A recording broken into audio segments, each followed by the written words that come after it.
ഈ സത്യത്തിൽ ഈ സ്നേഹിച്ച് പിരിഞ്ഞവരെ പറ്റി നമ്മൾക്കെല്ലാവർക്കും ഒരു കാഴ്ചപ്പാടുണ്ടാവില്ലേ?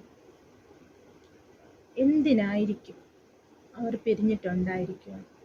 അതായത് പുറമേ നിന്ന് വിലയിരുത്തുമ്പോൾ ഒരു പക്ഷേ അവർക്കെല്ലാം പറഞ്ഞു മനസ്സിലാക്കി പരസ്പരം ചേർത്ത് നിർത്തിക്കൂടെ? എന്തിനായിരിക്കും അവർ പിരിഞ്ഞത്? വേറൊരു വശം ആളുകൾ ചിന്തിക്കും, ഒരു പക്ഷേ അവർക്ക് അത്രമാത്രം ഒരുമിച്ച് പോകുവാൻ കഴിയില്ലായിരിക്കും, അതുകൊണ്ടായിരിക്കാം അവർ അങ്ങനെ ഒരു തീരുമാനമെടുത്തത്. അതായത് രണ്ടുപേർ തമ്മിൽ പിരിയാൻ തീരുമാനിച്ചു കഴിഞ്ഞാൽ അതിൽ ഒരുപാട് അഭിപ്രായങ്ങൾ പലരിൽ നിന്നും പല വിധത്തിലുണ്ടാകും. എല്ലാവർക്കും ഒന്നുപോലുള്ള കാഴ്ചപ്പാടുണ്ടായിരിക്കില്ല, പലരും പല വിധത്തിലുള്ള അഭിപ്രായമായിരിക്കും. എത്ര തന്നെ നമ്മൾ പുറമേ നിന്ന് വിലയിരുത്തിയാലും ഈ പിരിഞ്ഞവർക്കറിയാം അവർ തമ്മിലുള്ള പ്രശ്നം എന്തായിരുന്നു, എന്തിനാണ് നമ്മൾ പിരിഞ്ഞത്.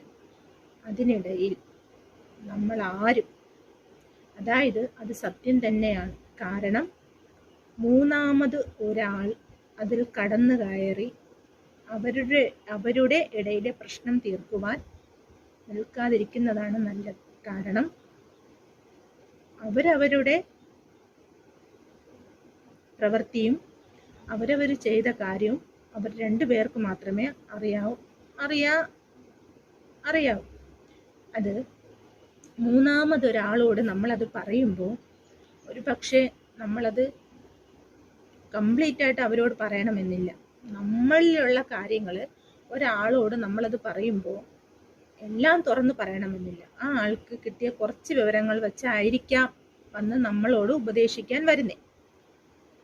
അതിനേക്കാളും എത്രയോ നല്ലതല്ലേ പരസ്പരം ഇരുന്ന് എത്ര തന്നെ വഴക്കുണ്ടായാലും പിരിയാമെന്ന് തീരുമാനമെടുത്താലും അതിനു മുന്നേ കുറച്ച് സമയമെങ്കിലും ഒരല്പനേരം ഇരുന്ന് രണ്ടുപേരും ഒന്ന് ഇരുന്ന് ചിന്തിച്ച് നിങ്ങളെ കൊണ്ട് ഇനി പറ്റില്ല എന്നൊരു തീരുമാനമാണ് എങ്കിൽ ശരിയായിരിക്കാം. അവരുടെ തീരുമാനം അനുസരിച്ച് എപ്പോഴും ഈ വഴക്കും കാര്യങ്ങളും ഉണ്ടാകുന്നതിനേക്കാളും നല്ലത് പിരിയുന്നത് തന്നെയാണ്. പക്ഷേ ഈ ബന്ധത്തിൽ നിന്നും വീണ്ടും വേറെ ഒരു ബന്ധത്തിലോട്ട് അവരിപ്പോൾ പോയി ആരോ ആകട്ടെ, വീണ്ടും വേറൊരു ബന്ധത്തിലോട്ട് പോയി കഴിഞ്ഞാലും അവിടെയും ഇങ്ങനെ അഭിപ്രായ വ്യത്യാസങ്ങൾ ഉണ്ടാവും. അപ്പോൾ എന്ത് ചെയ്യും? അപ്പോൾ നമുക്ക് വീണ്ടും വേറൊരു ബന്ധത്തിലോട്ട് പോകാൻ തോന്നുമോ? അതിനേക്കാളും നല്ലതല്ലേ പറഞ്ഞ് മനസ്സിലാക്കി ഒരുമിച്ച്